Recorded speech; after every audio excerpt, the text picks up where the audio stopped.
اچھا اب تھوڑا سا آتے ہیں ڈراموں کی طرف. پہلا ڈرامہ آپ کا کون سا تھا, ہٹ ڈرامہ جس میں آپ کو لیڈ رول ملا اور آپ کو ایک نیشنل لیول پہ ریکگنیشن ملی؟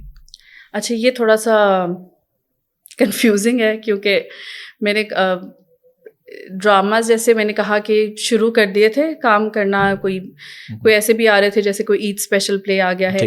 اچھا ایک ڈرامہ میں نے کیا تھا جو کہ اس وقت مجھے بالکل بھی اندازہ نہیں تھا کہ یہ ایسا کوئی ہوگا, لیکن ابھی تک بھی لوگ ملتے ہیں تو وہ کہتے ہیں میں نے آپ کا وہ ڈرامہ دیکھا تھا, تو مجھے ابھی تک آپ وہ والی یاد ہیں. اور وہ ایک میرے خیال سے سنگل پلے تھا یا کیا تھا, چوکھٹ نام تھا اس کا. اچھا. اور تھا وہ PTV کا ڈرامہ ہی, اور بالکل ایسے ہوتا نہیں چلتے پھرتے آپ ایک کوئی چیز کر لیتے ہیں تو. اور بالکل میں کافی اس وقت چھوٹی تھی, کوئی میک اپ شیک اپ بھی میں نے کوئی بہت اپنے لکس اس پہ بھی کچھ نہیں, میں بہت سادہ سا ڈرامہ کیا تھا, لیکن سم ہاؤ لوگوں کو کافی وہ یاد رہتا ہے.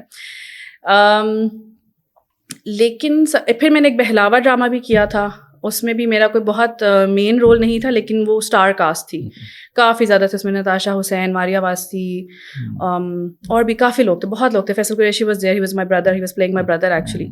تو اس سے بھی میرے خیال سے کافی لوگوں کو یاد ہوا تھا. ہاں جو بہت زیادہ جن سے ریکگنیشن بعد میں ملی, اس میں ایک تو جیو کچھ سالوں بعد ہی وہاں پہ اسٹارٹ ہو گیا تھا, کیبل نیٹ ورک آ گئے تھے تو کیبل کے سارے چینلس, وہ جیو سے جو بھی میرے سوپ آن ایئر ہوئے تھے تیرے پہلو میں. اور اس کے ساتھ ساتھ ایک تھا تم کہاں ہم کہاں, وہ کافی لوگوں نے اس کو ریکگنائز کیا تھا. اور ملنگی, PTV سے ملنگی اگین, وہ لوگوں کو, حالانکہ اس میں بھی بہت زیادہ کام تو سارا نعمان اعجاز صاحب کا ہی تھا, لیکن اس کے باوجود جو ہے لوگوں کو میں یاد تھی کہ اچھا یہ وہ ہے. اور آپ نے کن کن کے ساتھ کام کیا اس میں؟ یہ جو ایک تو فیصل قریشی کا آپ نے بتایا, نعمان اعجاز, اور کوئی آپ کو یاد ہے کہ جو میل فیمیل دونوں طرف کن کن کے ساتھ آپ نے کام کیا ہوا؟ کافی لوگوں کے ساتھ میں نے کیونکہ ڈراماز کافی زیادہ کیے تھے. صبا فیصل بھی تھی اس میں, لیلا زبیری سے بھی کبھی کبھی آن اینڈ آف ہو جاتی بات. صبا فیصل بھی ایون 1-2 سال پہلے شاید میری انسٹاگرام پہ ان سے بات ہوئی تھی, بٹ بہت زیادہ نہیں گپ شپ کو لگ سکی. اس کے علاوہ لیکن I did work with Javed شیخ صاحب کے ساتھ بھی کام کیا تھا, اور طلعت حسین صاحب کے ساتھ کام کیا تھا, ہمایوں سعید کے ساتھ کام کیا تھا. ہاں بہت سارے. ٹھیک ہے چلیں. پھر آپ نے یہ کتنے سال کام کیا, کتنا عرصہ آپ انڈسٹری میں رہی؟ یہ کیریئر کا سٹارٹ کب تھا آپ کا, اگر آپ کو کیریئر کا سٹارٹ میرا خیال سے 2002 یا 3 میں تھا, اور چھوڑا میں نے 2010 کے سٹارٹ میں 1 اپریل. اچھا وہ چھوڑنے کی کیا وجہ تھی؟ کہ عام طور پہ دیکھیں اس چیز کو تو لوگ آئیڈیلائز کرتے ہیں کہ شوبز کے لوگ سیلفیز, پیسے, پارٹیز, سب کچھ, اور اس سب کو پیک پہ چھوڑنا, اس کی مین ریزن, مین موٹیویشن, کون ایسا بندہ تھا, ایسی بندی تھی جس کی وجہ سے آپ کو لگا کہ مجھے یہاں سے نکل جانا چاہیے؟ پہلی چیز یہ ہے کہ میرے پیرنٹس الحمدللہ ہمیشہ سے دین کی طرف انکلائنڈ وہ رہے. جو بھی ان کی سمجھ میں جتنا آتا تھا اتنا انہوں نے کروایا. مطلب نمازوں کے لیے اسٹرکٹنیس تھی گھر سے, ایون دو کہ میں کام پہ جا رہی ہوں, شوٹنگ پہ جا رہی ہوں, اور گھر آئی ہوں تو ابھی پوچھتے ضرورت ہے نمازہ پڑھی ہیں تو آج. ویسے ہم اردو بولتے ہیں, لیکن جب ابو کو غصہ آیا ہو تو وہ نیچرلی آپ پنجابی بولنا شروع ہو جاتے ہیں. تو پھر وہ کہتے تھے نمازہ پڑھی ہے تو کوئی آج, تو پھر وہ کہتے تھے آج 1 پڑھی تھی 2 پڑھی تھی, اس طرح سے. اور امی کا بھی الحمدللہ جب تک وہ خاص طور پہ اپنی بڑی اچھی, جسے کہتے ہیں نا کہ پیک, وہ آپ کا ٹائم ہوتا ہے, جوانی ہوتی ہے, صحت ہوتی ہے, تندرستی آپ کی ہوتی ہے, تو اس میں امی use to be very regular with نماز, اور ساتھ مجھے بھی پڑھانا. رمضان بہت اچھے سے ہمارے گھر میں اس کو پراپر, جس طرح پتہ چلنا چاہیے کہ رمضان آیا ہے تو وہ پتہ چلتا تھا کہ رمضان آیا ہے. تو اس کی وجہ سے ایک دین سے اور ایک اللہ سے خاص طور پہ نا ایک تعلق ہمیشہ سے رہا تھا. اور تھوڑا سا وہ کہیں نہ کہیں زیادہ اسپریچول ٹائپ بھی تھا, ایموشنل والا کہ یا اللہ تو کہاں ہے اور میں تیری تلاش میں ہوں ٹائپ تھنگ, یو نو. لیکن وہ تھا. اور جب بھی خاص طور پہ دکھ یا تکلیف ملتی تھی نا تو تب ضرور رخ اللہ کی طرف ہی فوراً ہوتا تھا. اگر لوگ دکھ پہنچا رہے ہیں, لوگوں سے کوئی تکلیف پہنچ رہی ہے, کوئی چیز ایسی ہوئی ہے جو چاہتی تھی کہ ایسی ہو جائے لیکن نہیں ہوئی, تو جیسے ہی وہ دل ٹوٹتا تھا, پریشانی آتی تھی, غم ہوتا تھا, تو رخ فوراً اللہ کی طرف ہی ہوتا تھا. اور اللہ سے میں ہمیشہ ہی, مطلب ایک کچھ ہوتا نہیں, آپ اسپیسیفک دعاز بس پکڑ لیتے ہیں کہ یہ میں ہمیشہ مانگوں گی. تو اس میں اللہ تعالیٰ سے یہ بھی ضرور ہمیشہ دعا مانگتی تھی کہ اللہ مجھے ہدایت دے دے, مجھے ویسی بنا دے کہ میں جیسی تجھے پسند آ جاؤں.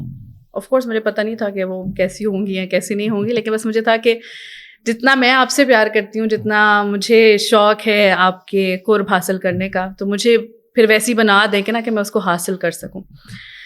سو یہ چیز جو ہے نا یہ ساتھ چل رہی تھی کہ پیسہ آ رہا ہے, شہرت آ رہی ہے اور سارا کچھ آ رہا ہے, لیکن ایک یہ جو ہم کہتے ہیں نا کہ آپ کے اندر ایک خلا موجود ہوتی ہے, ایک سب کچھ ہوتے ہوئے بھی آپ کہیں نہ کہیں ایک تنہا ضرور ہوتے ہیں, ٹھیک ہے. اور اس وقت تو معلوم نہیں تھا, لیکن لیٹر آن جا کے آف کورس یہ چیز سمجھ آئی کہ اللہ بذکر اللہ تطمئن القلوب, کہ اللہ کے ذکر میں آپ کا سکون ہے. اور وہ خالی ذکر یہ نہیں کہ صرف زبان سے کرتے رہیں, وہ ہر لحاظ سے وہ ذکر ہے پھر کہ آپ اس ذکر پہ پھر اپنی زندگی گزاریں بھی, اس ذکر کے مطابق اپنی لائف سٹائل چینج کریں اور اس پر عمل بھی کریں, اپنا ہر چیز جو ہے اس طرف لے کر جائیں. تو یہ چیز ایک ساتھ کیونکہ چل رہی تھی, ایک تلاش تھی, ایک بے چینی تھی. اینڈ دین ہر انسان کا اپنا ایک اللہ تعالیٰ وسیلہ بناتے ہیں. تو میرے ساتھ کوئی لائف میں اس طرح کوئی انسیڈنٹ یا وہ تو نہیں ہو رہا تھا کہ پرسنلی میرے ساتھ کچھ ایسا ہوا ہو, لیکن ایک تو خیر میری مائی خالہ died, my she passed away, she was quite young, 38-39 years کی تھی. ان کی ڈیتھ ہوئی تو وہ میرے لیے بہت شاکنگ تھا, کیونکہ اس سے پہلے اتنا قریبی کوئی نہیں میری گھر میں کوئی ڈیتھ ہوئی تھی, تو وہ میرے لیے بہت شاکنگ تھا. تو وہاں سے اس وقت دینی پوائنٹ آف ویو سے تو نہیں ایک نظریہ چینج ہوا, لیکن ایک تھوڑا سا ایک آپ کو ریالٹی چیک جو ملتا ہے لائف کو لے کے کہ اچھا لائف از انپریڈکٹیبل. تو وہ ایک وہ والی چیز آئی تھی کہ بس جو بھی کرنا ہے نا وہ بس کر لو جلدی جلدی. اس کے علاوہ جو ایک چیز بہت وسیلہ بنی نا, وہ میری فیملی کی طرف سے نا ریسٹرکشنز تھی. I was a star, I was a leading star, I was Sara Chaudhary, I was famous, I was working, earning everything. لیکن مجھے الاؤ نہیں تھا کہ میں راتوں کو دیر دیر تک کہیں باہر اپنی فیملی کے بغیر کسی کے ساتھ جاؤں, پارٹیز کروں یا کچھ بھی کروں, جس پہ لوگوں کو اعتراض بھی ہوتا تھا سم ٹائمس, تھوڑا سا کان بھرنے کی کوشش بھی کی جاتی تھی, تم تنگ نہیں آتی ہو, کیا ہے کراچی آئی بھی ہو تو ساتھ تمہاری فلاں آیا ہوا ہے یا فلاں آیا ہوا ہے, کیوں آئے ہوئے ہیں, بڑی ہو تم, بچی تھوڑی ہو, سب تم تنگ نہیں آ جاتی ہو, تھک نہیں جاتی ہو کہ تو میں انہیں تب بھی کہتی تھی کہ مجھے یہ لگتا ہے کہ اس نے مجھے بہت سی چیزوں سے بچایا ہوا, تو اس لیے میں نہیں تنگ آتی ہوں. تو وہ ریسٹرکشنس کی وجہ سے میری جو لائف تھی وہ سم ہاؤ نا ایک ورکنگ وومن والی تھی, یعنی جیسے آپ آفس میں کام کرتے نا تو وہ اس طرح تھا کہ 9 to 10 سوئے, اٹھیں 8 بجے اٹھیں, ناشتہ کیا ہے, ریڈی ہوئے ہیں, 9 بجے سیٹ پہ پہنچے ہیں, پورا دن آپ نے کام کیا ہے, کام میں بھی مطلب انجوائے, کام میں چلو آپ ہنسی کھیل مذاق ایک دوسرے سے انجوائے کرنا وہ کرنا, لیکن یہ تھا کہ یہ نہیں کہ ادھر جا رہے ہیں ادھر جا رہے ہیں, کام کیا آپ نے اپنا, اور 10 بجے آپ گھر پہنچے ہیں کام ختم کر کے, اور پھر صبح, اور وہ ایک یہی ایک مونوٹنس کے ساتھ میری کافی عرصے تک ایک روٹین تھی. تو وہ اس کی وجہ سے سمہا مجھے وہ نہیں ہو رہا تھا کہ ہوتا نا کہ آپ کو بہت آپ کھو رہے ہوتے ہیں ایک چیز میں, you just completely last, you enjoying it, آپ کو بڑا ہے کوئی مزہ آ رہا ہے. مجھے سمہا یہ تھا کہ اچھا بس ٹھیک ہے پیسے آ رہے ہیں لیکن سکون کدھر ہے, سکون نہیں مل رہا تھا اور بے چینی تھی. پھر میں آس پاس کے لوگوں کو بھی دیکھتی تھی, وہ بھی سب کما رہے ہیں, پیسے بھی ہیں, سب کچھ ہے, لیکن وہ بھی سب نہ کہیں they were all broken. اور ابھی بھی جب میں دیکھتی ہوں نا لوگ تو they have the audacity to go and comment on people's post, جا کے پتہ نہیں کیا کیا چیزیں لکھتے ہیں, ان کے بارے میں کمنٹ کرتے ہیں, اور میں کہتی ہوں کہ ان کو یہ نہیں پتا کہ یہ صرف پکچر ہے, اندر سے یہ لوگ کتنے ٹوٹے پھوٹے ہوئے ہیں سب کے سب. اور کسی نے جو خاص طور پہ یہ والا کویشچن کسی نے پوچھا تھا کہ آپ بڑا ایمفسائز کرتی ہیں اس چیز پہ کہ جی اپنی خوشیاں نہ شیئر کیا کریں, نظریں, وہ تو جو یہ سارے سیلیبریٹیز لگاتے رہتے ہیں ان کو نظریں نہیں لگتی ہیں تو ہمیشہ خوش رہتے ہیں.